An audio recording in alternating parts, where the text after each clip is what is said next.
Muchas gracias, Ángel. No sé si me escucha bien, espero que sí. Sí, se te oye bien, Mariano. Perfecto, muy bien.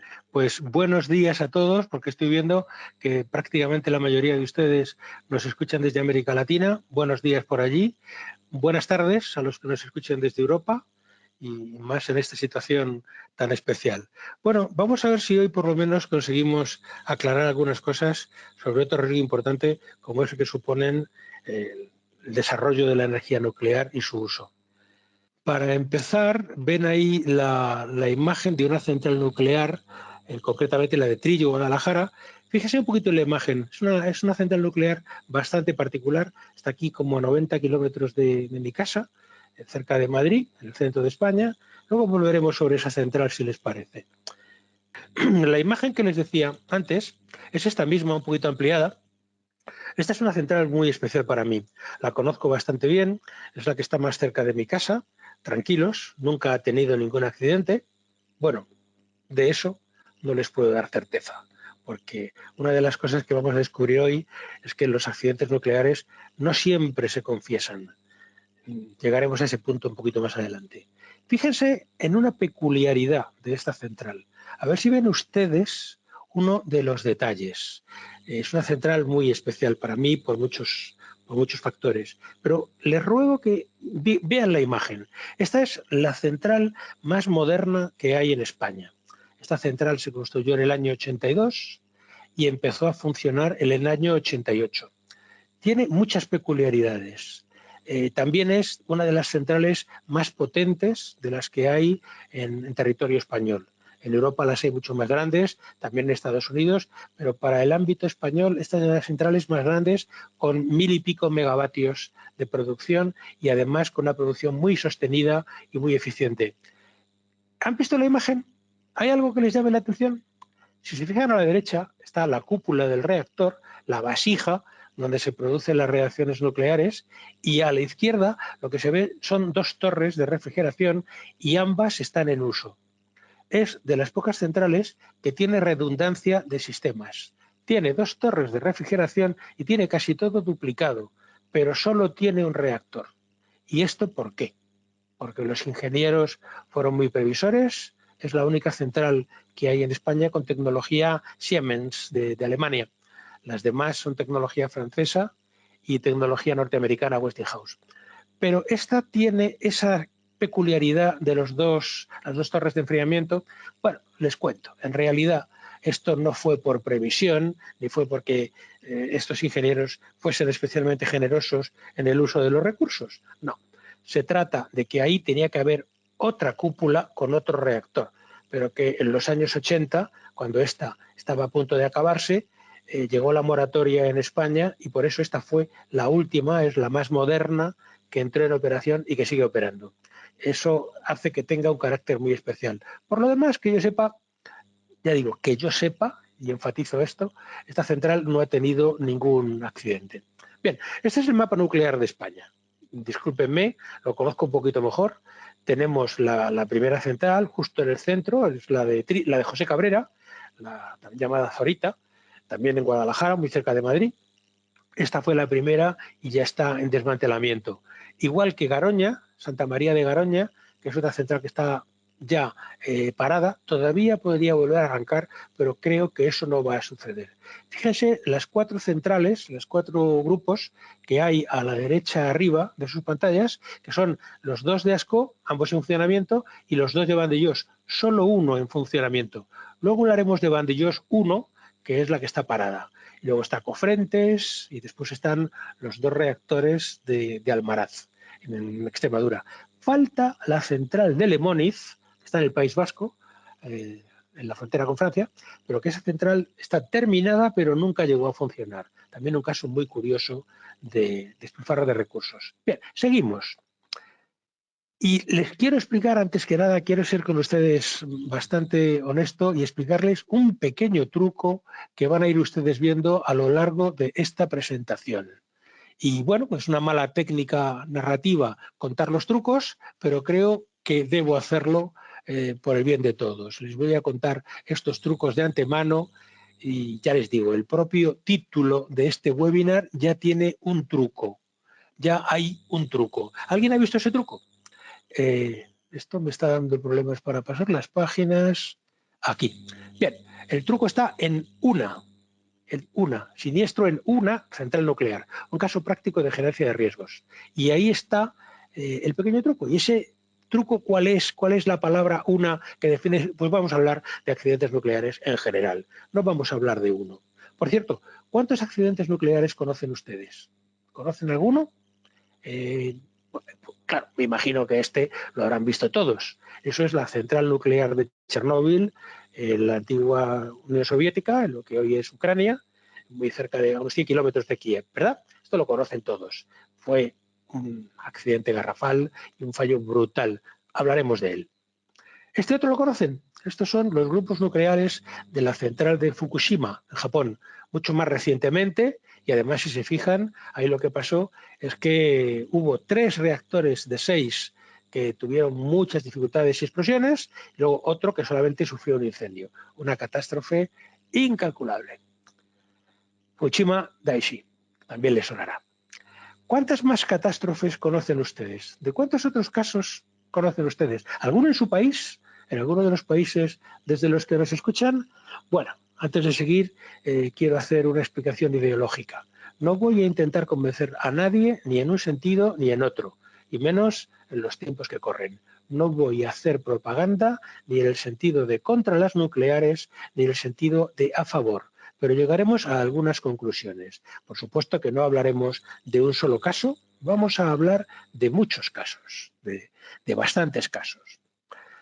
Por supuesto, me encantarán sus opiniones y, como bien decía antes Ángel Espínola, tendremos ocasión de un debate intenso al final, pero también las preguntas que ustedes quieran hacer a través del chat las contestaremos y mañana, muy tarde, pasado mañana, las tendrán ustedes todas escritas con mis respuestas en los casos en que pueda, por supuesto, responderles.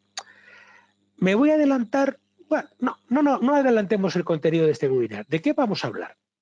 Desde luego se trata de un tema especialmente sensible desde el punto de vista informativo. ¿Cuál es la razón de que haya tanto afán de secreto en los temas relacionados con la energía nuclear? Como les preguntaba antes, ¿en su país ha habido algún accidente serio? Ahora les muestro la foto de otro reactor.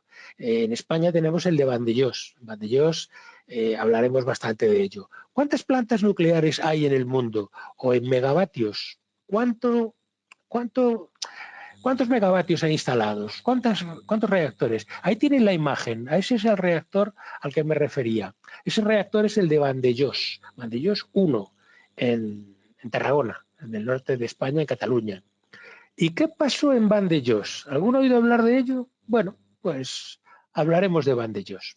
Y, por supuesto, igual que en otras ocasiones, siempre que hablamos de riesgos y siempre que hablamos de algo que ya ha sucedido, hay que ser muy respetuosos y explicar que todo es muy fácil de analizar a posteriori.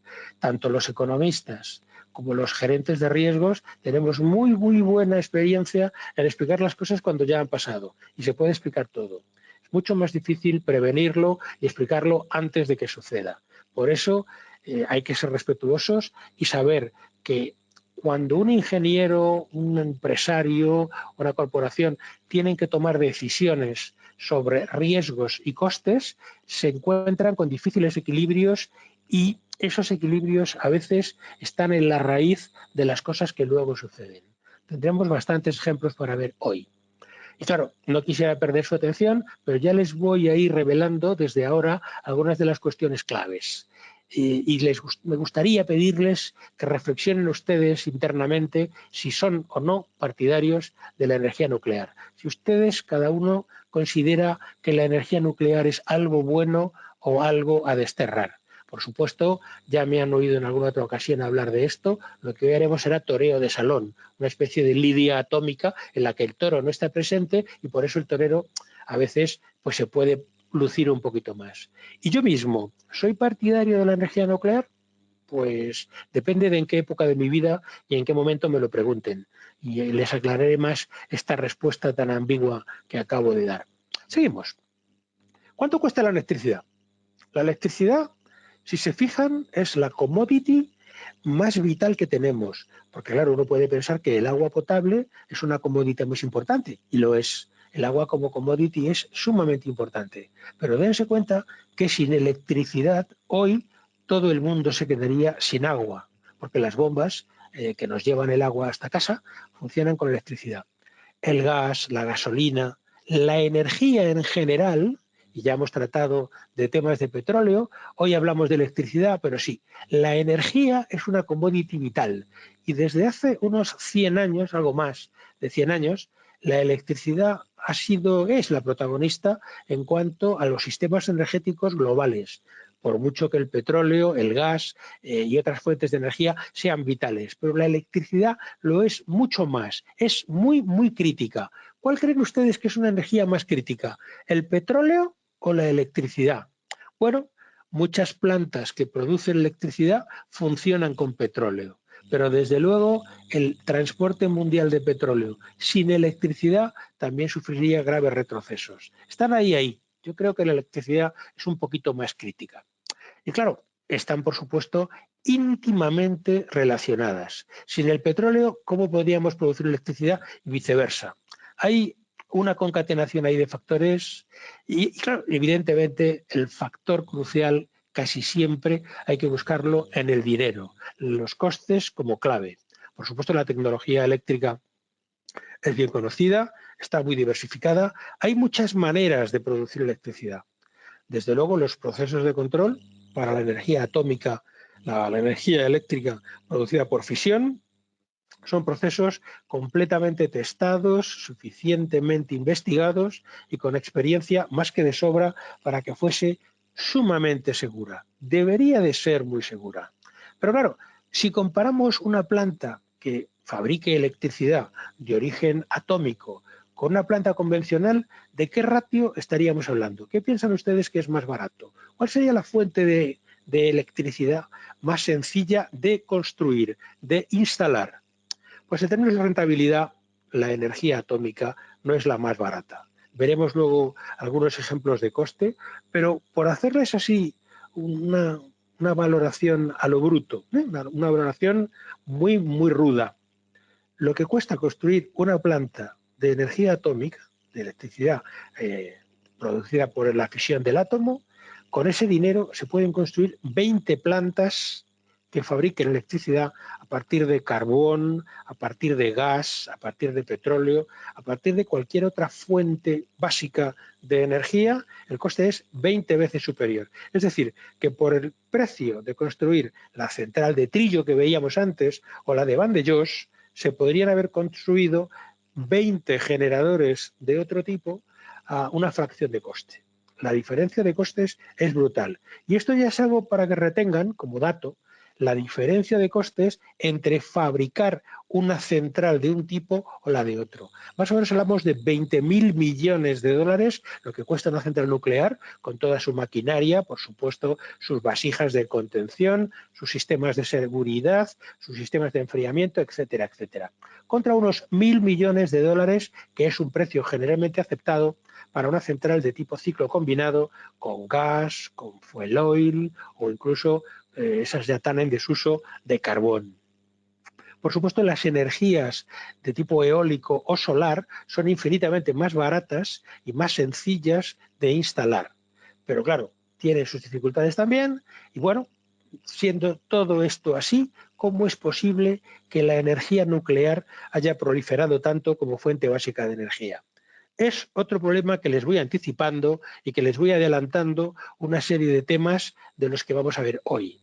Desde luego seguiremos viendo todo el tema de los costes, pero antes vamos a los accidentes. Fíjense, les voy poniendo accidentes nucleares y estos 4 primeros que despliego aquí no están ni por orden alfabético ni por orden de nada. Bueno, sí, están por orden de intensidad. Fíjense que los 2 primeros, el del 86 de Chernóbil, fue un error de diseño al que se unen otros errores humanos en cascada. Finalmente se producen víctimas, innumerables víctimas, y bueno, según la literatura que cojamos, podemos hablar de 30 personas, 100.000 personas, y hay quien incluso eleva la cifra hasta los 200.000 muertos. O sea, estamos hablando de un fenómeno realmente catastrófico. La escala INES, una escala internacional de gravedad de los incidentes atómicos, tiene 7 niveles. Chernóbil fue la primera vez que se alcanzó el nivel máximo, el nivel 7, o sea, ya no había nada más grave, solo podía pasar eso. Fíjense que la tecnología empleada en Chernóbil, la tecnología que utilizaba la antigua Unión Soviética, no tiene nada que ver con la tecnología que aplican los japoneses, mucho más moderna, mucho más sofisticada y con muchas más seguridades. Y sin embargo, en 2011 se produce el accidente de Fukushima, del que antes hemos visto también una imagen. 3 reactores, 3 se funden en cadena y se funden provocando explosiones, vertidos enormes y víctimas. Bueno, las víctimas se confunden con las víctimas del maremoto, que fueron varias decenas de miles de personas, las víctimas del maremoto, y digamos que la cosa queda ahí un poquito en el aire. ¿Y por qué les digo esto? Bueno, porque la opacidad, y fíjense que ahí pongo entre comillas la palabra conocidos, la opacidad es una constante. De nuevo, en Fukushima se producen víctimas mortales, no se sabe exactamente cuánto o no nos lo quieren decir. Por supuesto, un enorme vertido a la atmósfera. Luego veremos una foto impactante de satélite de hasta dónde llegó la radioactividad de Fukushima. Saben que la radioactividad de Chernóbil se negaron a confesarlo, se negaron a decirlo y se leyó miles de kilómetros al norte, al noroeste, en centrales nucleares de Suecia, que los suecos pensaron que el vertido era suyo, que se les estaba escapando algo de radioactividad a la atmósfera. No se podían imaginar que aquello venía desde muy al sureste, desde Rusia. Pues con Fukushima pasa igual. Se llega al límite, al tope de, bueno, pues de lo que es la escala internacional de medición de accidentes nucleares, nivel 7. Solo tenemos, afortunadamente, 2 accidentes de nivel 7 en la historia. El siguiente se lo he puesto porque fue un error humano, también entre comillas, sin víctimas, lo que es completamente falso, y les explicaré el truco para detectarlo, pero en el año 79 los Estados Unidos tuvieron un vertido muy serio y hubo víctimas, claro que hubo víctimas, en la central de las 3 millas, de la isla de las 3 millas. Esta solo llegó al nivel 5. Y luego fíjense que ya les he hablado de Vandellós. Vandellós es el más grave accidente nuclear que ha habido en mi país, en España. Fue en el año 89, 2 centrales gemelas, Vandellós 1 y Vandellós 2, se une mal diseño, por supuesto mal manejo, error humano, y ahí les pongo en rojo y entre interrogaciones sabotaje. También se dice que sin víctimas, y luego si tenemos tiempo les hablaré de Islero, el nombre de un proyecto que cada vez va saliendo más a la luz, que tuvo mucho que ver en aquel accidente. Afortunadamente el vertido de materiales a la atmósfera fue mínimo y el nivel del incidente solo alcanzó el grado 3 de la escala de 7. No está mal, 4 accidentes. ¿Quieren más? Bueno, pues el primer accidente de la historia lo tuvieron en Canadá. Fue la central de Charles River, en Ottawa, en el año 52. Pero es que esta central tuvo un accidente en el 52 y luego tuvo otro en el 58. Y sí, claro que hubo vertidos, claro que hubo víctimas y los niveles de los 2 accidentes fueron 3 y 5. En el año 52 un nivel 3 y en el año 58 llegaron al nivel 5. O sea, 2 accidentes graves. En el 57 la Unión Soviética tuvo su primer accidente y fue en Chelyabinsk, en la central 40 Mayak. Las causas nunca fueron aclaradas, dicen que solo murieron 200 personas, hubo un vertido brutal de sustancia radiactiva a la atmósfera y bueno, dicen que el nivel quedó en 6. En la escala internacional lo mide casi ya en el borde del límite y por supuesto fue un accidente de carácter nuclear militar. Tiene mucho que ver lo militar con la producción de energía eléctrica, como seguramente saben. Pero bueno, no me quiero adelantar. Inglaterra, también en el año 87, tuvo cerca de Liverpool la central de Windscale, tuvo un incendio debido a error humano, también sin víctimas sobre el papel, también de nivel 5, con un gran vertido de sustancias radiactivas. Y bueno, también muy relacionada, muy directamente relacionada con lo militar, porque en realidad los gobernantes del Reino Unido, en aquella época y en todas las épocas, como todos los gobernantes, mentían. Y aquella central no tenía como propósito principal, les voy a dar una pista, no tenía como principal propósito la producción de electricidad para el consumo doméstico. No, no. Su fin real era la producción de elementos fisibles, concretamente plutonio, para utilizarlo en cabezas de armas de destrucción masiva. Sí, sí, Inglaterra. Seguimos. En el 61 los norteamericanos tuvieron su primer accidente, o el primero del que tengamos noticia. Era un reactor experimental, qué casualidad, también de naturaleza militar, solo 3 muertos en Idaho Falls y, bueno, vertido relativamente suave, nivel 4 en la escala internacional. Fíjense que llevamos ya 8 accidentes, ¿eh? No sé cuántos de ellos les eran conocidos más allá de Chernóbil y Fukushima. No nos centraremos en ninguno de ellos, o espero no hacerlo. Vamos a buscar una panorámica general de lo que son las centrales nucleares y sus peligros. Más accidentes. En el año 79, y ahora verán que sí que estoy siguiendo una cronología, que estoy siguiendo el calendario, en el 79, también en Estados Unidos, en Tennessee, otro problema de mal diseño, también un tema de secretos militares. Efectivamente, aquí también se estaba produciendo material para la posterior utilización en armamento y aquí se produjeron no víctimas. No hay víctimas, teóricamente, lo cual es bastante falso. Siempre las hay. Y se calcula, eso sí, que hubo unas 1000 personas de las zonas colindantes de Tennessee que resultaron irradiadas. Luego los cánceres y demás enfermedades que vienen poco después. Japón.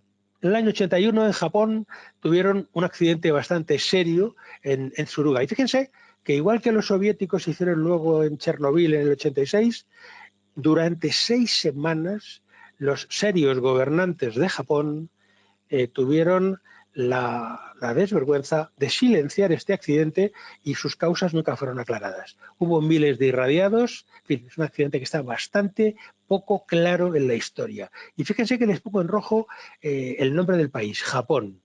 Tiene su motivo, ya lo verán. Brasil, en el año 87, en Goiânia, solo 4 muertos teóricamente, unos 240 heridos. Nunca se explicó bien lo que pasó. Hubo un gran lanzamiento de cesio 137, de elementos fisibles. Se produjo un gran vertido y los niveles están ahí entre el 4 y el 5 de la escala internacional de 7 niveles. Pues sí, Brasil también. Japón otra vez. En el año 99, Tokaimura.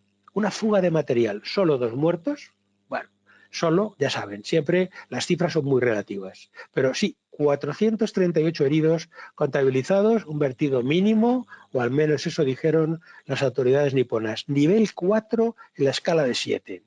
Tomsk, en la URSS, año 93. Explosión y fuga de material. Aquí estaban reprocesando combustibles ya usados. Vertidos, sí, no hubo víctimas, nivel 4. Hombre, otra vez Japón, 2004. ¿Qué le pasa a este país con las centrales nucleares? Un escape de vapor, nada más que un escape de vapor en la parte secundaria de la central. Es decir, no se compromete el núcleo y no hay elementos fisibles que salgan a la atmósfera. Aún así, confiesan 4 muertos y el incidente tiene un nivel 3 en la escala internacional. Pakistán. Pakistán también tiene una fuga de gas, error humano, 2 muertos. Se tiene que evacuar un perímetro de 16 kilómetros cuadrados alrededor de la central. Enorme vertido de sustancias contaminantes nivel 5. Hay muchos más casos. O sea, les podría cansar toda la sesión hablando de casos así. Pero vamos a avanzar porque la gran característica de este tipo de accidentes es que hay una enorme tendencia a no revelarlos, a ocultar, a callar o a retrasar la noticia o a solo dar datos cuando la cosa es absolutamente obvia y evidente, cuando ya no se puede defender. Entonces, ¿cuáles son los patrones que podríamos extraer de estos 15 o 16 casos que acabamos de ver en rápida sucesión? Pues fíjense, un patrón es el militar, otro patrón es el del error humano. Por supuesto, el mal diseño está muy presente en muchas circunstancias.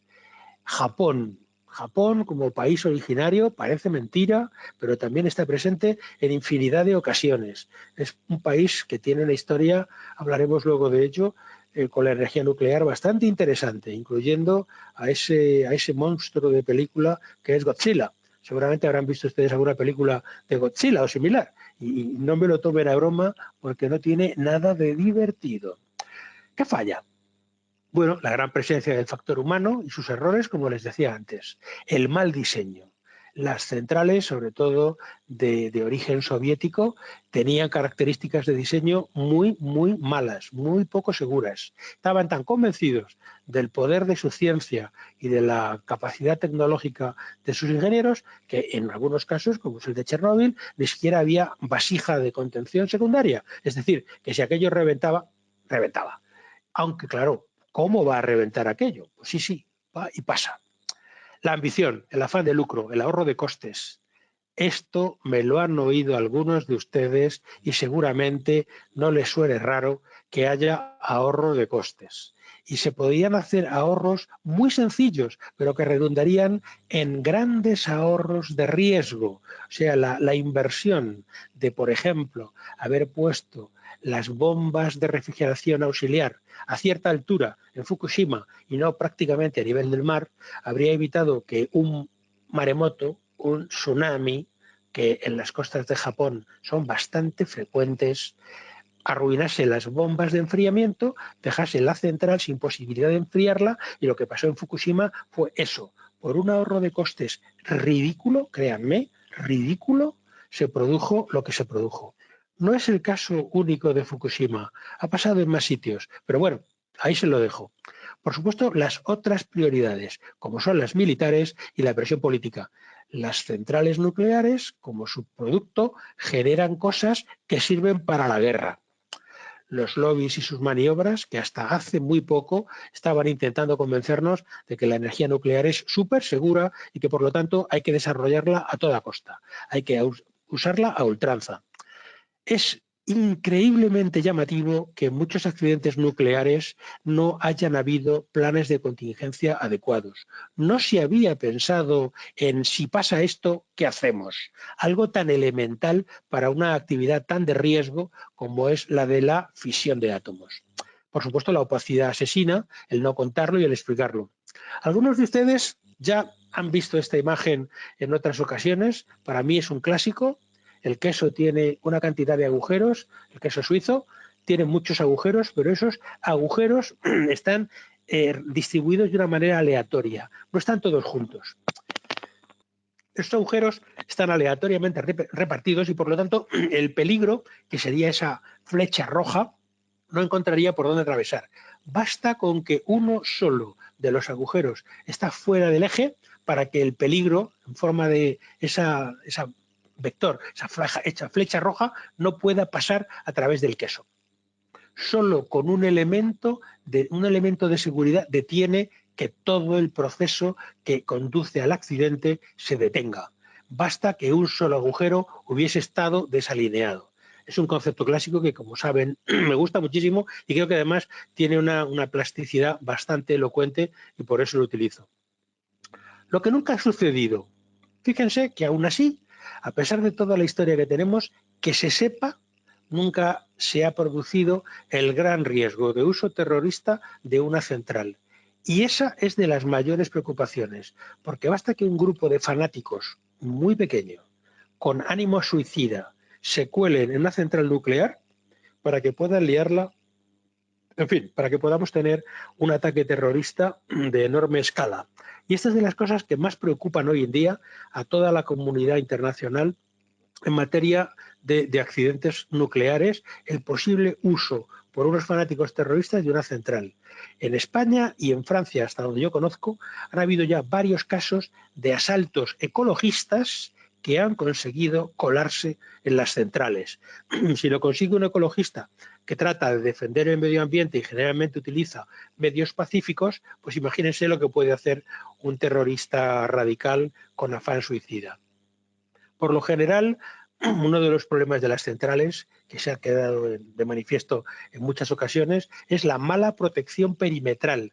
parece que un recinto donde se manipulan esas cantidades de energía debería de ser bien cuidado. Ahorro de costes tras el cierre. Por ejemplo, en el caso que me pilla más cercano a mí, José Cabrera Zorita Garoña, aquí cerca de mi casa, en territorio español, pues cuando se cierra la central, los costes se abaratan al máximo. Ya no interesa gastar aquello. Y bueno, los que me escuchen desde España seguramente lo sepan.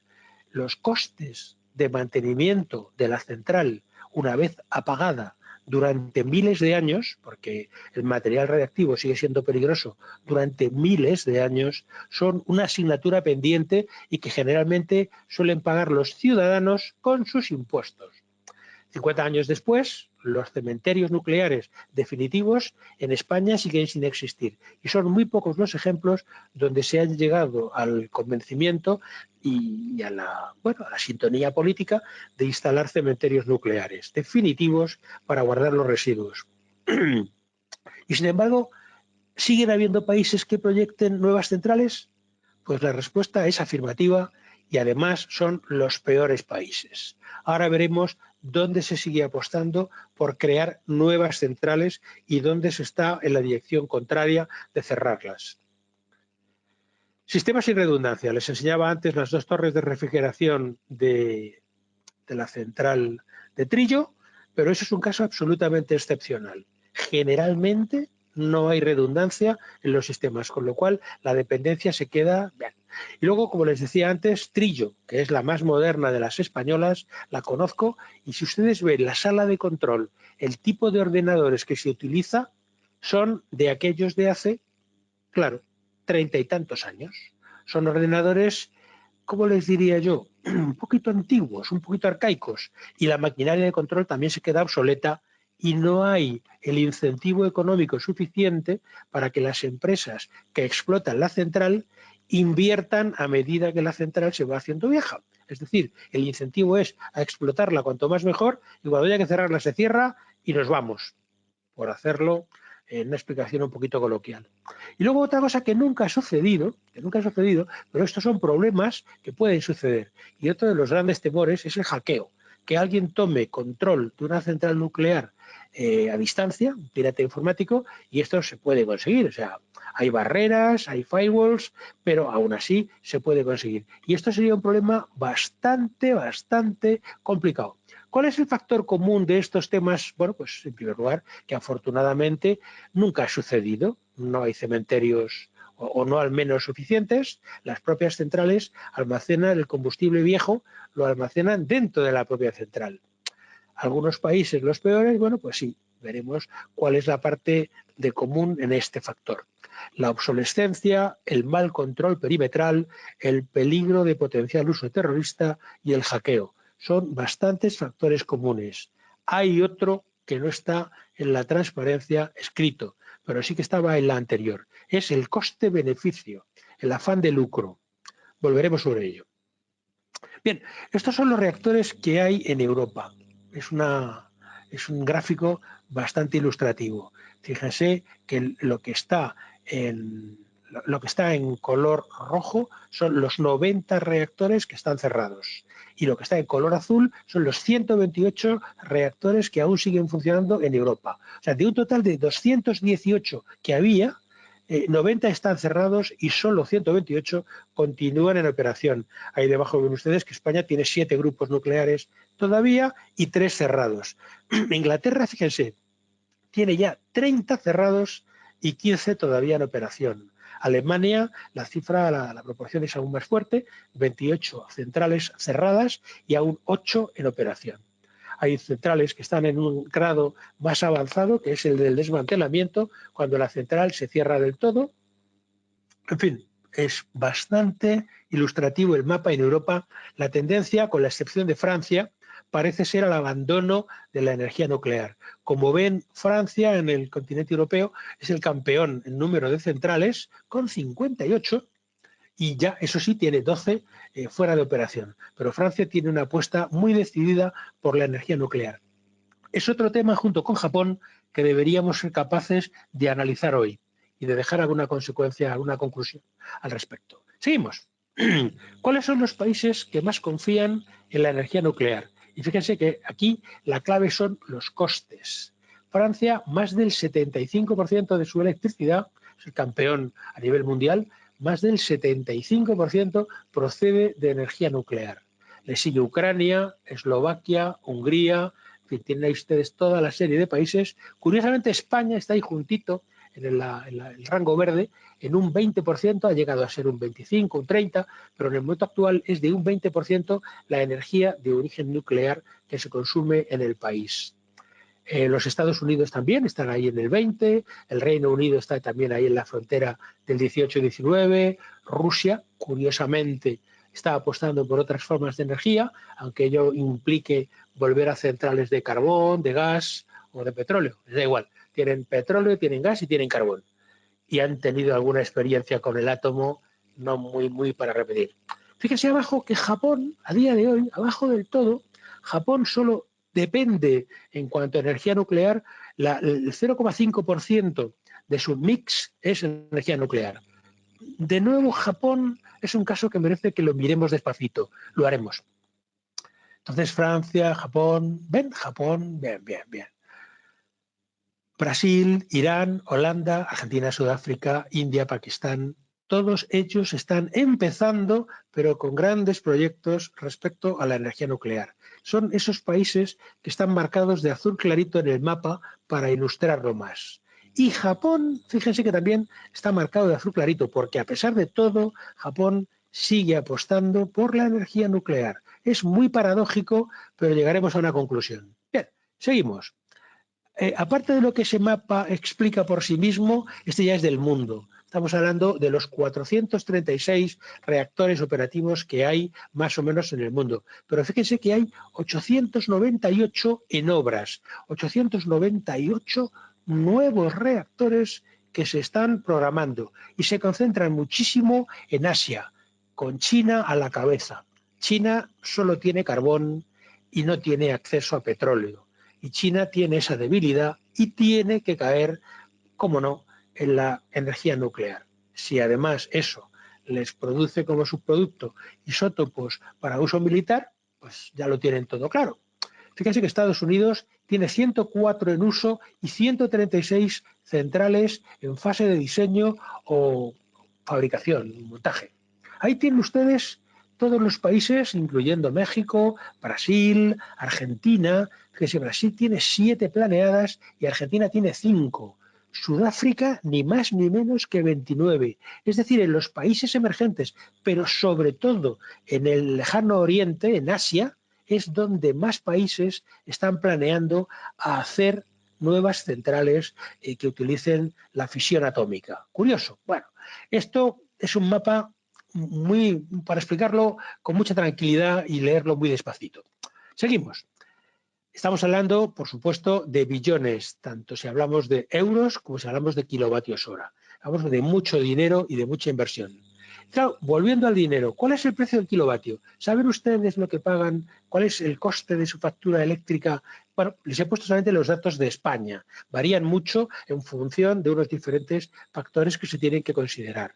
Por supuesto, el clima, el tipo de fuente que se utiliza para producir la energía eléctrica, los impuestos que se aplican, los costes de distribución. Pero fíjense que España está ahí a la cabeza de los países más caros en cuanto al precio del kilovatio, incluyendo impuestos y gastos y tasas de transporte. Y fuera de Europa, bueno, Estados Unidos tiene un sistema de precios bajos, pero el kilovatio es bastante eficiente en términos económicos, pero eso sí, el sistema de distribución es sumamente débil, nadie invierte en él. Se invierte en nuevas centrales, pero no se invierte en red. En América del Sur y en general en los países del Cono Sur, la cuestión es muy variada, siendo Argentina, por desgracia, quien va en cabeza en materia de costes. Y en África, bueno, es que en África, excepto Sudáfrica, que lo acabamos de ver, que tiene ya algunas centrales en operación y muchas planeadas, la energía es muy cara, excepto Sudáfrica. SA es por Sudáfrica. Y el curioso caso de Japón. ¿Por qué piensan ustedes que Japón sigue apostando por la energía nuclear? Estos son los mapas de radar, cómo se comportó la nube que salió de Fukushima en aquel peligroso accidente que tuvieron en 2011. Cuando tres de los reactores de la central de Fukushima, tenía 6, 3 de esos reactores se fundieron literalmente y tuvieron explosiones, lanzaron grandes cantidades de hidrógeno explosivo a la atmósfera y con él elementos radiactivos de miles de años de actividad. Pues fíjese que a 3 días la mancha roja muy concentrada, ¿a dónde llegaba ya? Hasta el estrecho de Bering. En 6 días ya se acercaba a las costas norteamericanas y en 10 días ya llegaba hasta el norte de México, el mar de Cortés, etcétera. Es decir, que ¿cómo es posible que algo tan peligroso siga Japón apostando por ello? Y por eso les decía antes que Japón es un caso muy especial. También pasa algo parecido en China. Japón y China tienen un protagonismo en esto que tiene algunos paralelismos, como es que China y Japón no tienen otro recurso, no tienen otra forma, que no tienen más remedio que apostar por la energía nuclear. En el caso de Japón la cosa es particularmente grave, porque es el único país de la Tierra que ha sufrido el ataque con armas nucleares y aún así se ve abocado a tener electricidad de origen nuclear. Es una gran paradoja y está ahí, pero es un secreto que no se nos puede escapar. Por eso Japón tiene necesidad de seguir produciendo plantas nucleares. Es decir, que Asia, en general, es la zona del mundo donde más crece el número de reactores. Y luego, ¿cómo pueden los países pobres, como Bangladesh, que está proyectando una central nuclear, Irán, cuyos temas conocen ustedes en cuanto a la proliferación de la energía, Marruecos, Libia antes de la caída del régimen de Gaddafi, cómo estos países se pueden plantear la energía nuclear con los enormes costes que decíamos al principio que tiene la energía nuclear? ¿Cómo se puede rentabilizar una energía tan cara si las obras de montar una central nuclear son 20 veces más caras que las de montar una central convencional? Es difícil de justificar. La energía de base es la que producen las centrales nucleares. Una central nuclear no es nada fácil ni de arrancar ni de parar. Tiene que ser una producción estabilizada a lo largo del tiempo. Y esa es su gran ventaja, pero también su gran inconveniente. No son nada flexibles. Por eso, para dar energía de manera continuada a un país, son una gran apuesta. Pero eso no se justifica por sí solo. ¿Cuáles son los verdaderos fines de la energía nuclear en muchos de estos países? Pues piensen en Pakistán, piensen en la India o en Irán. Hay casos especiales, ya hemos hablado de lo que tienen de común Japón y China. En el caso de Japón, la dependencia absoluta en cuanto a fuentes de energía. En el caso de China, la obtención de isótopos para el uso en armamento. Y eso mismo sucede en muchos sitios. Y claro, eso significa que haya ahorros de costes, porque los gobiernos piensan que lo que se van a gastar de más en la creación de una central atómica lo van a obtener y son las otras formas, las otras maneras de amortizar una central nuclear. Y espero que me sigan y me comprendan a qué me estoy refiriendo. Por eso se justifica el gasto y se asumen como posibles los costes y los riesgos de una central nuclear. Hay unas pocas, pero muy potentes razones. La primera es la estratégica. No tenemos alternativa. Ese es el caso de Japón. No tienen otra. O sea, o queman petróleo, que les sale carísimo, o tienen que lanzarse a la energía nuclear, porque tampoco tienen carbón. Entonces, la apuesta por las energías renovables es muy lenta y el sol no brilla siempre y el viento no siempre sopla. Por lo tanto, las energías alternativas, las energías de tipo renovable, no son tan fáciles de utilizar como energía de base. Luego está la apuesta histórica. Francia decidió en la posguerra ser un país energéticamente independiente y por eso el general de Gaulle apostó de una manera rotunda por la energía nuclear.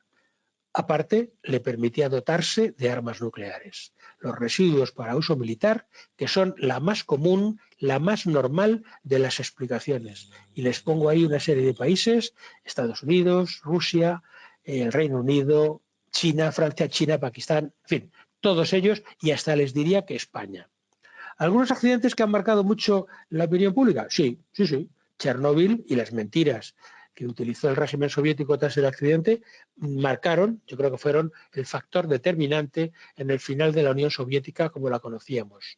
¿Estados Unidos ocultó cuanto pudo el accidente de las Tres Villas? Claro que sí, claro que sí. Lo habrían ocultado mucho más. Fukushima nos puso frente a una dura realidad y detuvo unas campañas de propaganda que en Europa, en gran parte, y también en ciertas zonas de Estados Unidos, estaban tratando de volver a poner de moda, a poner frente al público la necesidad de las armas nucleares. Tras lo de Chernóbil se empezó a olvidar, empezó a florecer una cierta propaganda nuclear y eso lo destrozó completamente Fukushima en 2011. Inglaterra, como les digo, ha tratado con gran eficacia algunos de sus accidentes.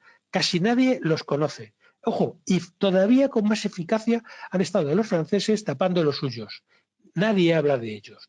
Bueno, ya les conté a algunos de ustedes la anécdota del canguro cuando los británicos colonizaban Australia, que el capitán Cook se encontró con aquel extraño animal y preguntó a los nativos, pues sí, ¿qué es eso? Y los australianos le contestaron kangaroo.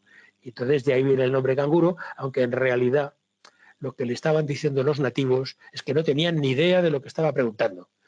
Pues sí, la verdad es la primera víctima en todas las guerras. Y en el caso nuclear, efectivamente, también la verdad cae.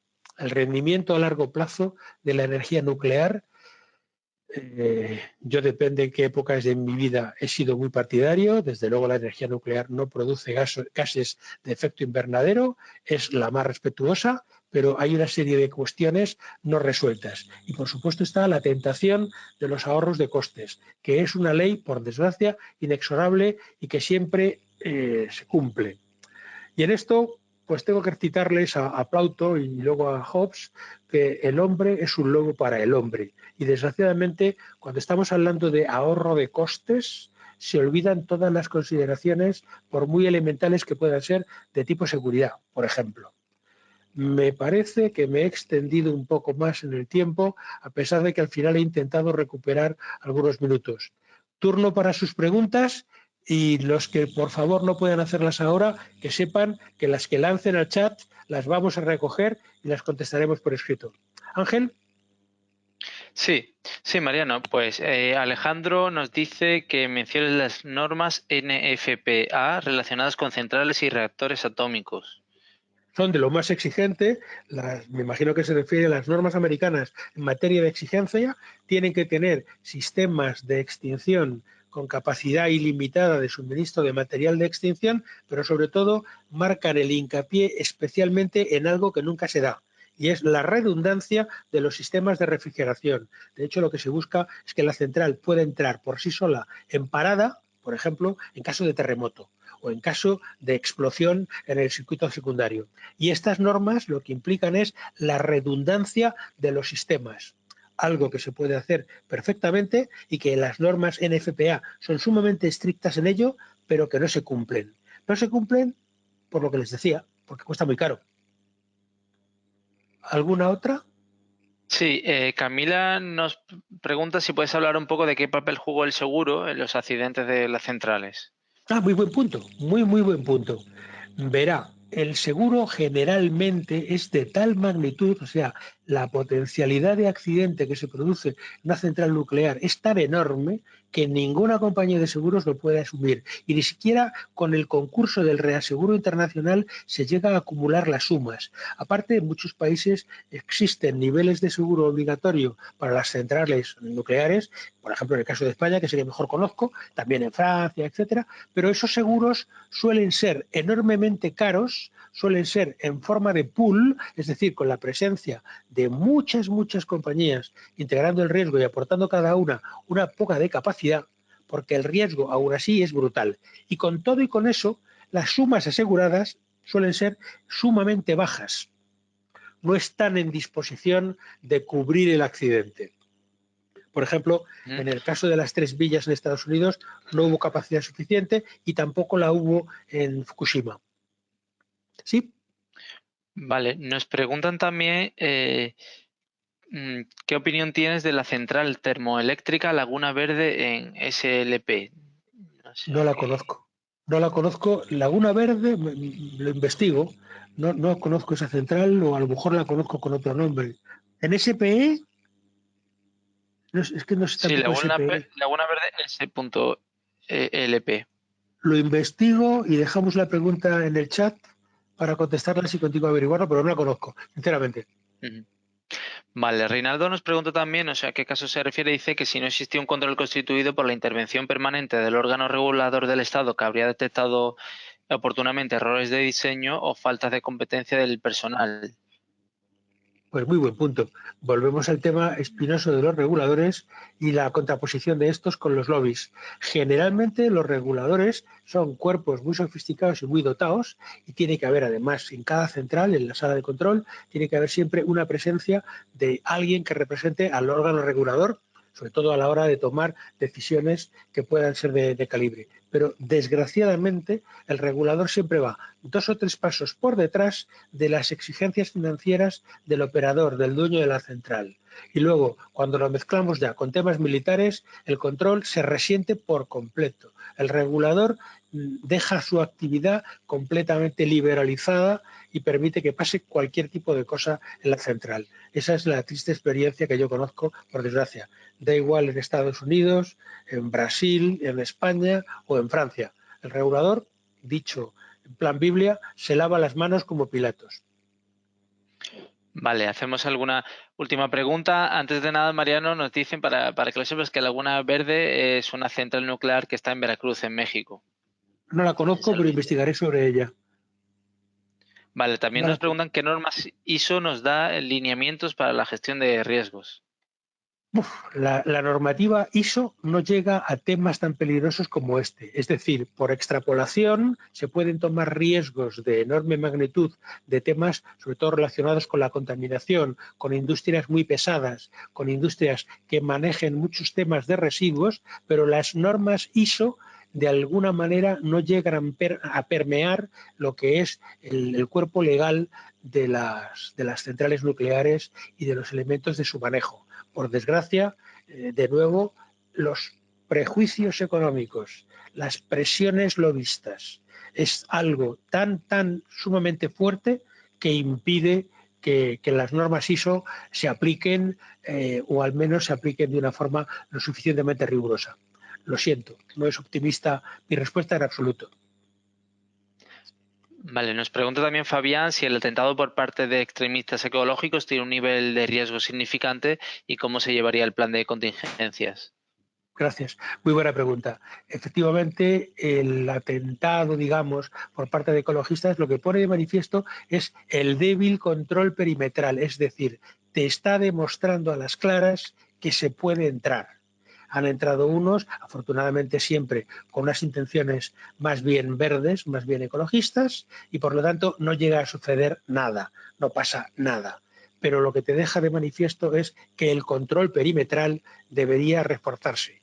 Y esto conozco casos, sobre todo en España y muy particularmente en Francia. Lo último que han tenido ha sido entradas con drones, o sea, gente que utilizando drones se cuela en el espacio de la vasija del reactor. En fin, situaciones increíblemente peligrosas desde un punto de vista potencial, pero que afortunadamente deberían ser solo avisos para reforzar el control perimetral y el acceso a las centrales o a su cercanía. Por supuesto, algo fácil de conseguir, basta con poner más vallas, más alambradas y algo más de personal, o sea, solo con un poquito de dinero. Ujú. Vale, y hacemos una última. Eh, dice Roberto que una de las principales causas que ha observado han sido los errores de diseño y pregunta si en las nuevas plantas nucleares se prevén estos riesgos. Bueno, las nuevas plantas, desde luego, son de tecnología más segura, y eso es evidente. Cada vez la ciencia ha avanzado más y el control es más eficiente. Por lo tanto, por ejemplo, la que les decía, la más moderna de España, es posiblemente la más avanzada en cuanto a sistemas de seguridad. Es un sistema Siemens. Lo malo es que la tecnología china de bajo coste también se está expandiendo por el mundo, sobre todo por Asia. Y ahí tengo ya más dudas en cuanto a la rigurosidad de los controles y de las medidas de seguridad.